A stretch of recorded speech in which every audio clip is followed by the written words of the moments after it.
Easy Explained Creative Evolution by Henri Bergson, Chapter 2 on Divergent Evolution, Part 2, diving deeper into this instinct versus intelligence bifurcation he has going on within consciousness.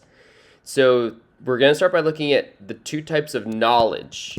You have a lot of different types of knowledge, right? Knowledge of a lot of different things. The first thing being things itself versus relations.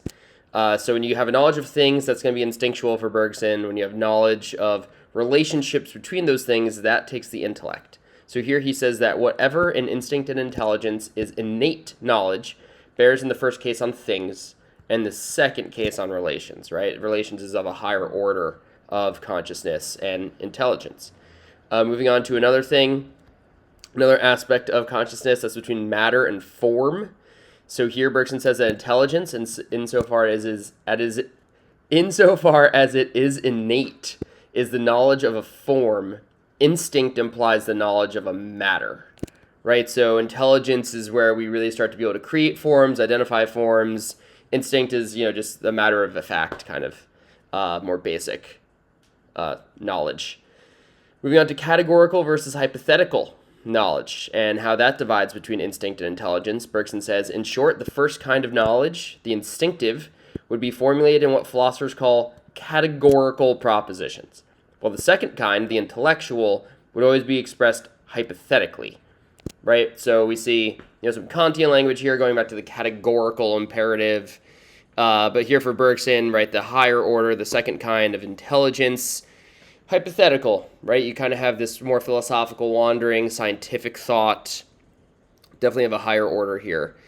Circling back to things, but taking a deeper second look at them and looking at intellectual knowledge in this way as well, where Bergson says that intellectual knowledge is the faculty of constructing unorganized and artificial instruments. We already touched on that. We're going to circle back to it here. He says that instinct is therefore innate knowledge of a thing, but intelligence is the faculty of constructing unorganized, that is to say, artificial instruments. Again, back to this idea that nature itself, reality itself is unorganized, and when you have intelligent consciousness, you can take that disorder and you can artifice instruments, right? You can make tools to make more tools. You can make tools from seemingly unapparent tools, right? That's a mark of intelligence.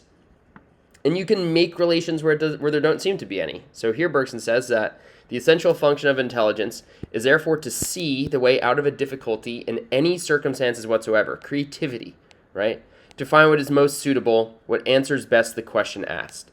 Hence it bears essentially on the relations between a given situation and the means of utilizing it. There's that bit of pragmatism, right? What is innate in intellect, therefore, is the tendency to establish relations. You're going to make connections, you're going to create solutions, you're going to answer those questions no matter what it takes, you're going to find your way out. You're going to use what you have to get it done and find a way, right? Here's where we start to see some pragmatism coming out in the concept of intelligence and consciousness here. And if you're lucky, right, you'll maybe transcend yourself here. So here Bergson says that an intelligent being bears within himself or herself or their self the means to transcend his, her, or their own nature, right? So the idea of nature being instinctual, being disordered, and using intelligence as a conscious tool to transcend that, to rise beyond it, to find a way past it. And, here I was kind of inspired by some Buddhist principles, seeking and finding. Bergson says that there are things that intelligence alone is able to seek, but which by itself it will never find.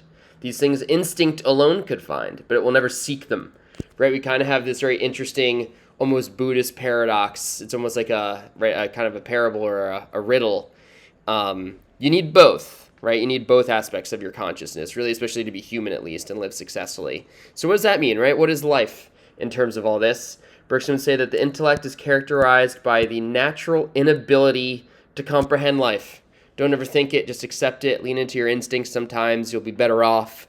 So I think it's an interesting deeper dive into instinct and intelligence here, how they're operating together within this force of consciousness. So for now, hope this helps.